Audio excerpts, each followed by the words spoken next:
Selamat datang di channel Biner Media Teknologi. Kali ini kita akan membahas 10 tips mendirikan perusahaan CV secara mandiri. Nah, selain perlu paham apa itu CV dan melakukan perencanaan usaha, Anda juga perlu tahu apa syarat yang diperlukan jika ingin mendirikan sebuah CV. Syarat pertama yaitu harus didirikan oleh paling tidak 2 orang, sekutu aktif dan juga sekutu pasif. Selanjutnya, harus memiliki akta notaris berbahasa Indonesia. Syarat selanjutnya adalah, sebagai pendiri CV harus berkewarganegaraan Indonesia. Syarat berikutnya adalah tidak diperkenankan adanya partisipasi dari modal asing, sehingga 100% kepemilikan adalah warga negara Indonesia. Dokumen berupa fotokopi KTP, sekutu pasif, dan sekutu aktif. Fotokopi NPWP pribadi yang bertugas sebagai penanggung jawab perusahaan. Keterangan domisili dengan materai, surat pernyataan KBLI bermaterai, email, dan nomor telepon perusahaan. Selain itu, apabila perusahaan dikuasakan, maka wajib menyerahkan dan surat kuasa serta notulen yang dibubuhi materai dan kopi. Dasar hukum pendirian CV di Indonesia yaitu pasal 19-21 KUHD. Pada pasal tersebut terdapat penjelasan tentang pengaturan CV di pasal firma karena CV adalah dasarnya bentuk firma. Cara mendirikan CV yang pertama yaitu dengan menentukan pendiri CV tersebut. Pasalnya, dalam mendirikan CV harus ada minimal 2 orang, yaitu sekutu aktif dan sekutu pasif. Mengapa harus menentukan 2 pendiri CV tersebut? Hal ini karena menyangkut hak dan kewajiban dari sekutu aktif dan sekutu pasif. Selanjutnya, menyiapkan data pendirian CV. Anda harus menyiapkan seluruh data pendirian CV. Data atau dokumen untuk pendirian CV sudah diatur dalam pasal 19 KUHD. Selanjutnya, mengajukan nama CV ke Kemenkumham.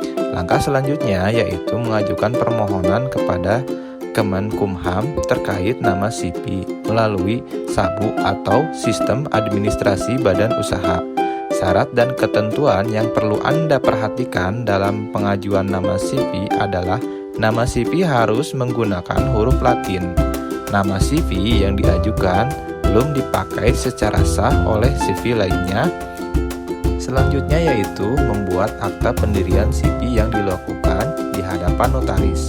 Anda bebas memilih notaris dari wilayah manapun, meski berbeda dari wilayah domisili CV, selama notaris tersebut telah tersumpah terdapat di Kemenkumham dan memiliki SK pengangkatan. Poin selanjutnya berupa pendiri CV harus melakukan tanda tangan akta pendirian CV di hadapan notaris. Lalu, bagaimana jika ternyata ada pendiri CV yang berhalangan untuk hadir? Hal ini tersebut diberi solusi dengan cara memberi kuasa kepada orang lain untuk melakukan tanda tangan akta pendirian CV. Nomor 6. Pengurusan SKDP. Apa itu SKDP? SKDP adalah singkatan dari Surat Keterangan Domisili Perusahaan. Surat ini adalah syarat yang penting dalam pendirian sebuah CV.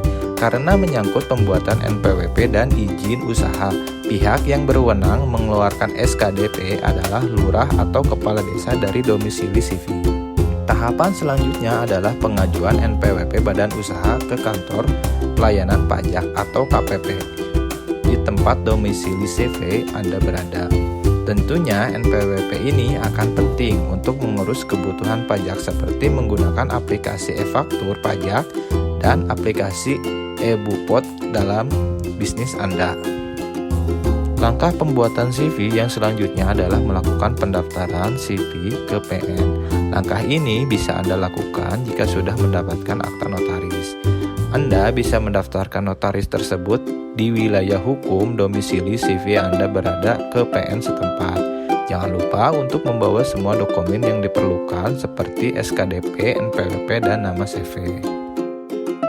Tahap selanjutnya yaitu mengurus NIB atau nomor izin berusaha. Langkah ini bisa Anda lakukan jika sudah mendapat persetujuan dari PN setempat. Anda dapat mengurus NIB secara online melalui online single submission. Nah, di langkah terakhir dalam pembuatan CV yaitu pengumuman ikhtisar resmi. Pengumuman ringkasan atau ikhtisar resmi ini diumumkan sesudah akta pendirian disetujui PN. Kemudian, pendiri CV harus melakukan publikasi tersebut dengan tujuan sebagai lembaran negara Republik Indonesia. Nah, itulah 10 tips mendirikan perusahaan CV secara mandiri. Jika Anda suka dengan channel kami, jangan lupa like dan subscribe untuk info-info lain mengenai bisnis, marketing, dan juga teknologi.